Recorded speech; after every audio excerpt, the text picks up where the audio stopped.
giant pink bubbles. To a certain extent, I find the simplicity in music to be a key weakness to our hearts. There's just something about listening to Pac-Man's theme that keeps us invested, even though most of the levels are literally just a continuous segment of gameplay.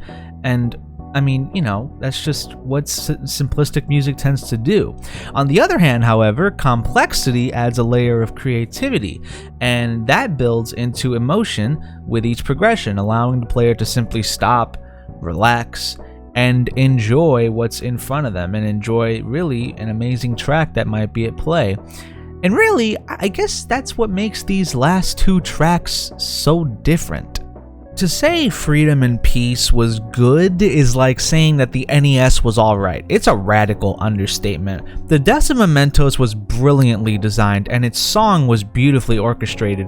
The complex yet simple flow of the entire song is good enough reason to call it one of the best on the Persona 5 OST.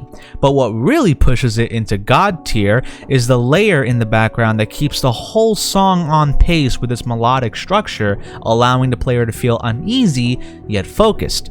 It truly is a piece of art and glory when it comes to witnessing its action. Corridor, which is the theme for Yamotsu Hirosaka, I sure do hope I'm saying that correctly, is the complete opposite. It is simple, plain, and, well, simple.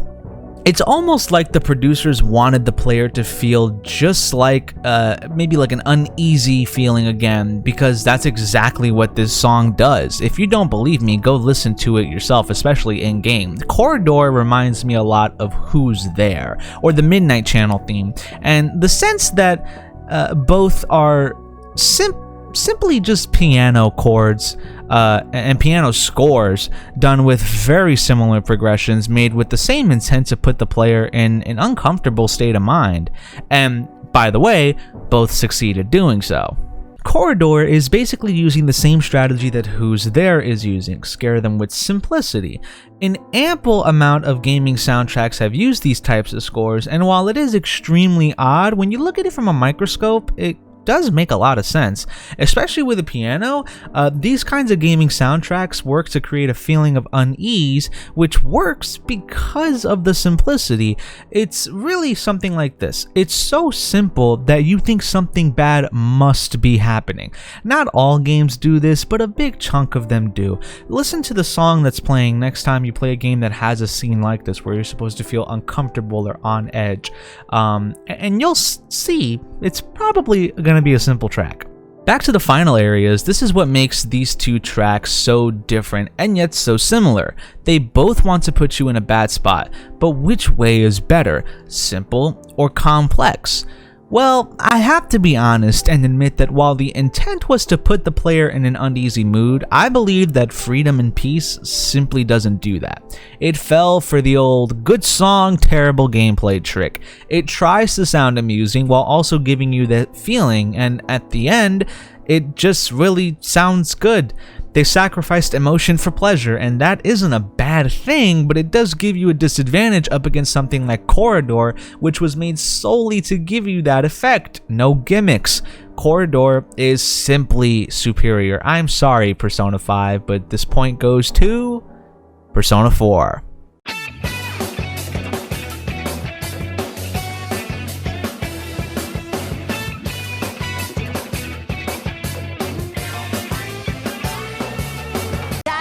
The boss. Dump everything that isn't about fine dining. Everything? Everything. Come on, come on, come on. Quicker, quicker. Delete, delete. Let's go. Come on, let's get moving. Hurry up. What do you think I'm paying you for? You don't pay me. You don't even exist. We're just a clever visual metaphor used to personify the abstract concept of thought. One more crack like that and you're out of here. No, please! I have 3 kids. Ah, you motherfuckers thought I forgot about the ending boss music, huh? You thought I forgot about it, didn't ya? Well, guess what? I didn't forget. And no one's gonna stop me from saying it. Between the two final boss themes, I'm pretty sure we can all agree that Yaldabaoth beats the Genesis by a long shot. If this were Persona 4 Golden versus Persona 5 The Royal, the conversation would be different, but that's not how real life works, dummy. Moreover, I felt like Yaldabaoth should have been the Persona 4 final boss theme, while the Genesis should have been Persona 5's. Seriously, take a look at the two songs with a blindfold on and try to figure out only by sound which song belongs to which OST. It would be like playing PT and saying that it's a Resident Evil game. It's impossible to tell without context. Lastly, the Genesis tries to do what Who's There and Omen did, but fails in the sense that it's not really supposed to be a scary song, it's a final boss battle. Add in some trombones or a synth or something, for fuck's sake. I mean, Jesus Christ, this point goes to Persona 5.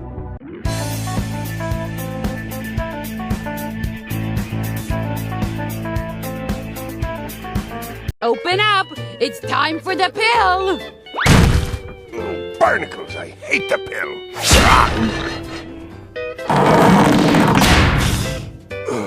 Well, shit, the score is tied 7 apiece. Well, I guess it's time for Blue Stuff's Bonus Round Bonanza, brought to you by my Patreon. I actually don't have a Patreon because I am poor and an idiot. Anyway, this is how everything is going to work.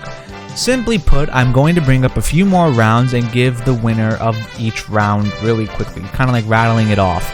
I actually had a few different ways of doing this, but after seeing that Persona 5 has 110 songs in the OST, whereas Persona 4 only has 52, I figured this would be a better idea just to kind of bring up some that maybe you guys thought that I should have brought up, or the ones that I wanted to bring up but never got the opportunity to.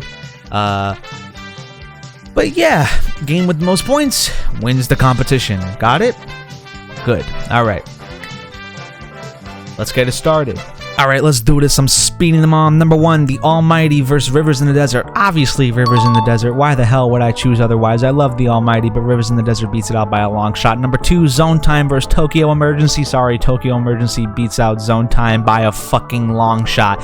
Deduction vs. Suspicion for number 3. Deduction has to win that. I'm sorry, but when you think of Suspicion, you think of Deduction. I don't know why Persona 5 thinks that they actually have something over this. Backside of the TV versus Mementos. Why the fuck am I being Axis? Of course Mementos is gonna win that. That doesn't make any sense. Period or Results versus Triumph for number 5. Period. I know this is a tough one. Most people would probably pick Triumph, but I personally, being a Persona 4 guy, liked Period, especially the guitar riff. That's probably what actually got me. Nevermore versus Hoshi to Bokura. I don't fucking know. The ending song for Persona 5. I can't fucking pronounce it properly. Fuck you. Nevermore gets the point. Glimpse of a Glory versus Phantom for number 7. Phantom wins that. These were the two gameplay starting tracks, the ones where you have to start the game and the menu when you start the game is the song that's there. Those are those two songs. Phantom totally beats out Glimpse of a Memory. I never really liked Glimpse of a Memory. And lastly, Traumare versus Confession or Secret. This is the stuff that was it's like when someone is trying to unveil to you something that they have kept in for a while now or something like that, or they're trying to open up to you. Definitely Traumare from Persona 4 does it a lot better than Confession/Secret does from Persona 5. Point goes to that. And lastly, the song we have all been waiting for. Tenika's Shady Commodities versus whatever the fuck Persona 5 put for that shit. I don't care. It was hot fucking garbage. The last point goes to Persona 4.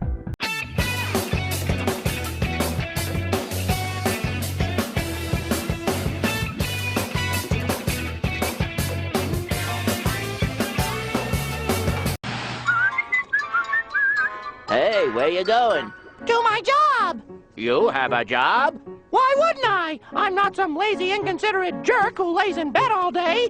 Say, where can I get one of these jobs? Oh, they're everywhere, especially if you're green and have 6 tentacles. Thanks. I'm gonna go look for one so I can stop mooching off my friend. Before I announce the winner, let me just take a moment to describe how really indescribable these two OSTs really were. When I first heard Persona 5's music, I was 15, and no lie, I kinda got a boner.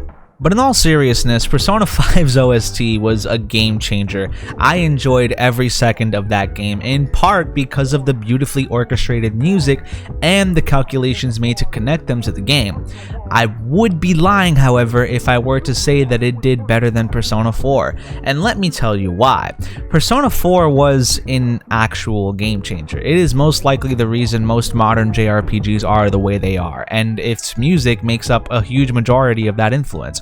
Imagine having the pressure of being better than Persona 3, a cult classic with the best gaming soundtrack of all time, and you still give it a run for its money. That's exactly what Persona 4 did, leaving out Persona 4 Golden, because it definitely fucked up 4, but it doesn't matter because the legacy that 4's OST will leave behind will be remembered by Persona fans and RPG fans of all ages.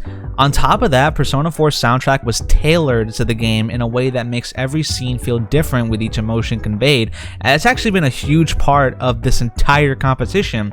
But to move on, it's an incredible example of what you can do with something as simple as a solo piano score. It truly was something different.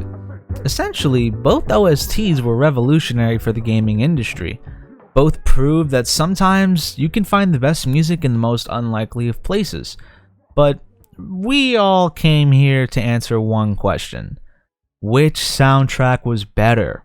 Alright, ladies and gentlemen, this is it. This is the end of our competition and also probably my life. But the better Persona soundtrack is...